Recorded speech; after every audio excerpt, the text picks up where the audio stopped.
Hey guys, I'm back and I'm going to be doing a book tag today. This one's called the No Disclaimers book tag and I was tagged by Savvy, so I'll link her in the description below. I'm going to do this pretty low key. No disclaimers. I'm having a beer. Oh, I just realized I'm representing because I'm drinking a Canadian beer and I'm wearing a I Am Canadian t-shirt, so that's pretty sweet. So without further ado, let's do the No Disclaimers book tag. Question 1. Which trope in books annoys you the most? For this one, I would have to say it's insta-love. I like when there's development of a relationship and you actually get to see both characters and how they interact with each other and how they come to love each other. But I'm not really a big fan of when it's just like, oh, we're in love. I don't know, love at first sight is more like a movie thing, but then in books, I feel like you need more given to you to expand on the relationship. There are some cases where it is okay. For example, I just read a book, not going to say which one it is yet, but if you're watching my May wrap-up, if you're watching my June TBR, you probably know what it is, but in this one, I actually agree with it. But this is a rare case.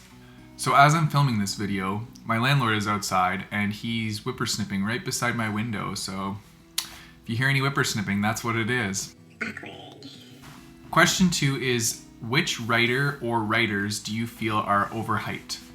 And for this one, that's kind of tough because there's a lot of writers that I haven't read yet, so I can't really say if they're overhyped or not. But I mean, I'm not going to hate on J.K. Rowling. She is very overhyped, but it's because she's worth it. I full on adore the Harry Potter series, so I can't knock her. I would say Stephen King is probably overhyped, but then again, I can't really say that because I've never read a Stephen King book, so I don't know if his writing is really good or not. I'm assuming it is because it's overhyped. So yeah, for this one, I don't really know if I can say somebody's overhyped. A lot of the authors that I read are indie authors because of my book blog, so I'm reading a lot of books that aren't normally on shelves in bookstores yet. So a lot of the authors I read aren't really overhyped, they're all underhyped. So this one's kind of a tough question for me to answer. Question 3 is, what are your least favorite books that you have read since you've started blogging/booktubing? For this one, there's an obvious answer that comes to mind. Now I'm going to show this book. It was submitted to my blog. I was not very happy with it. That being said, that's just my personal opinion on this book, but it was not for me. It was also my first time experiencing a erotic novel. However, I have read other erotic novels since then, and I genuinely enjoyed them, but this one, not so much. This one's called Vignettes by Lola Andrews. I think it's Vignettes. I don't know. Yeah, and it's like a collection of short stories of kind of like erotic fantasies. And for this one, it was interesting, and there were a lot of things that were new that I was reading. However, there were some stories that I couldn't get into because some of them dealt with, there were some that had incest and others that were like a father and a son, and I really couldn't get into that stuff. It was just too much for me.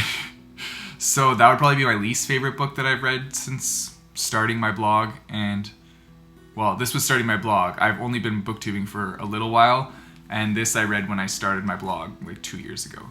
Question 4 is to name a book with a terrible ending that otherwise kind of ruined the quality of the book. This one's tough because a lot of the books I read, I genuinely enjoy for the most part, and usually the ending is the part that brings it all together. I find that when I'm reading a lot of the time, if the book is not enjoyable, it's because the plot is really slow and it's hard to get through, but the ending can usually bring it together. So that, I guess, would be all right. When it comes to thinking about an ending of a book that disappointed me, I'm having a hard time coming up with one. Oh, never mind. Actually, no. You know what?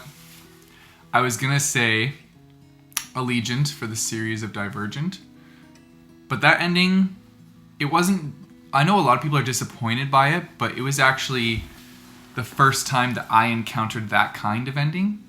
So it made it very memorable, and I would not consider that disappointing because I still remember that series to this day, and I remember reading it and being like, what the actual F just happened? Disappointing ending though. I have to come up with one that I could think of. Intense thinking face. Ooh. Okay, I have one. Don't hate me for saying this, but I really didn't like the ending of All the Light We Cannot See by Anthony Doerr. I read this. It's historical fiction. I got into it, and I was into it at one point for like maybe the first 100 pages, but then the ending just really disappointed me and brought me down, and I ended up like not really liking this book after reading that. So I would say this is the book that had the disappointing ending for me. I know a lot of people love this book, so I'm sorry. Please don't hate me. It's just my personal opinion. It's, I'm sure, like a great book for other people, just not for me. Question 5 is, which fictional characters do you wish were not killed off? And this one hurts. I know which characters right away I wish were not killed off. And I don't want to spoil it for anybody, so I don't really want to say what the character, like the character's name, because I don't want to give it away if anybody's reading these series. But I will say there is one fellow. It's a male, and he's in a book series that's very popular. He likes the water, and his weapon of choice is a trident.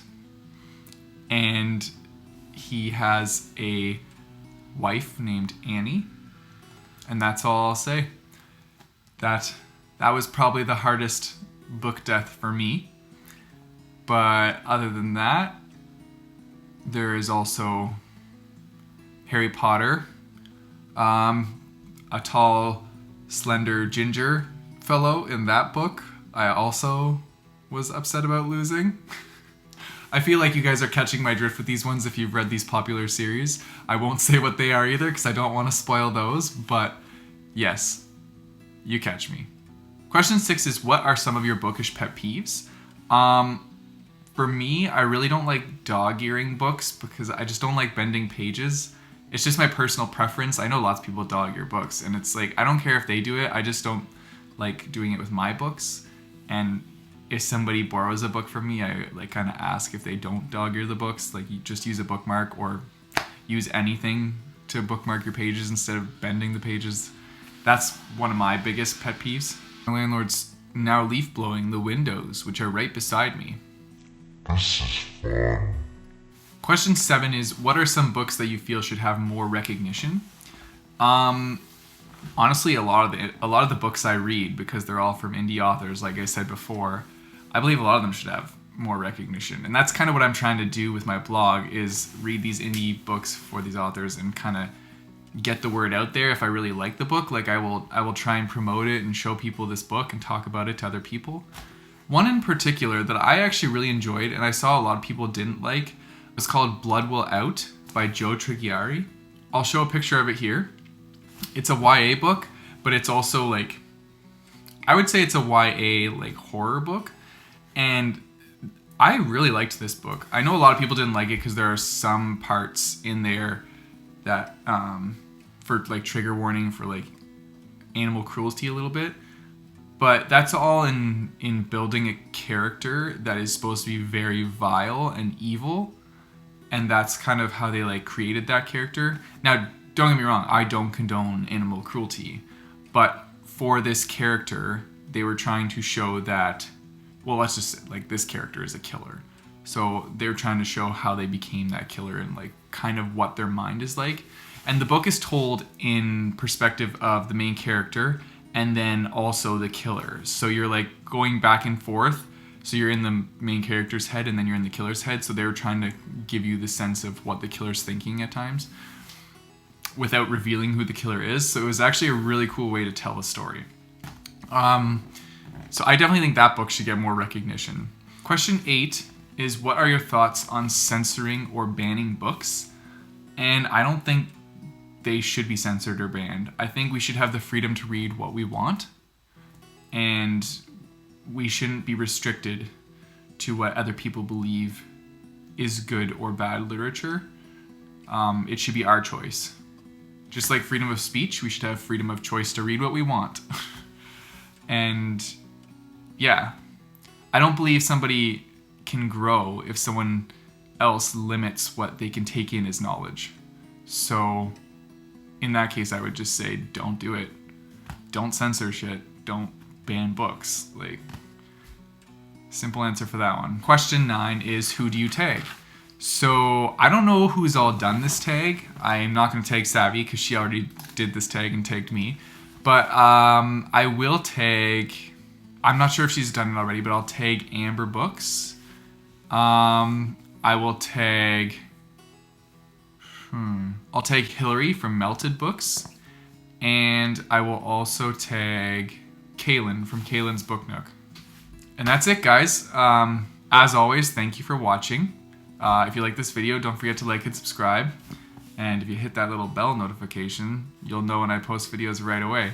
Until next time, cheers!